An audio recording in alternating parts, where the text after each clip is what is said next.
Everyone, it's Ellen with a Y, and today I want to talk about our partners in grief.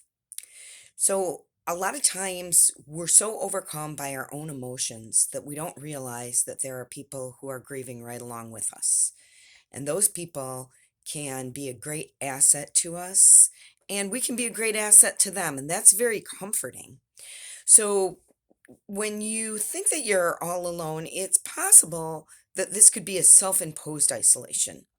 So I want you to think about it. Who is your partner in grief? Is it your spouse? Is it your parents, your child, your siblings, your community, your friends, maybe your church or your temple? There are a lot of possibilities out there. It's very rare that only one person is mourning the loss of a loved one. There are almost always people who are in that journey with you, if you will allow it. So, my partner in grief is my husband. We lost our son, and one of the first lessons that we learned was to be kind to each other in our grief. So many marriages split up when a child is lost, or um, families argue when parents die, friends fall out when other friends um, are lost, because we all grieve so differently. And sometimes it's hard to accept another person's process, but it's something that is very worthwhile, and it's something that can help you in your journey if you allow someone to grieve in their way while they allow you to grieve in yours. So shortly after our son died, a friend, I believe it was one of the priests that was helping us through the process, told us, "You are going to grieve differently, but do not allow yourselves to grieve alone." And this was a great piece of advice. He was so right.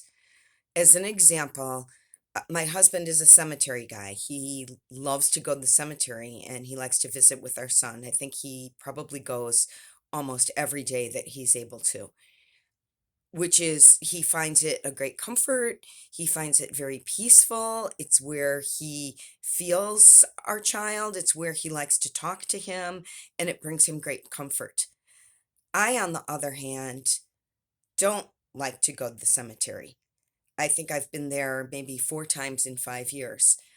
I'm not saying that it's wrong to go there. It's just not my thing. It's not where I like to feel my child. It's not where I like to think of him.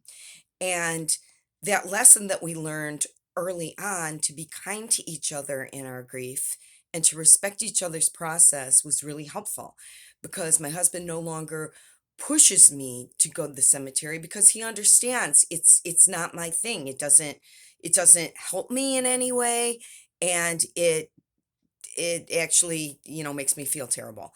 I, on the other hand, allow him to have his time and his space to go there as often as he would like, because I know that it's helping him. So that's just one example. And I would encourage you to show kindness to the people who are grieving with you, even though it might be completely opposite of what you want to do, and what you want to do might be, really against the grain for what they want to do. I think that you'll find that if you can show these kindnesses to each other, it will be helpful in your process. So I'd like to hear from you. How do you help each other along? How does your grief community help you? And how have you found to be able to help other people in their process? Please leave me a comment, hit the like button, hit the subscribe button to my YouTube channel, and I hope that you have a wonderful day. See you soon.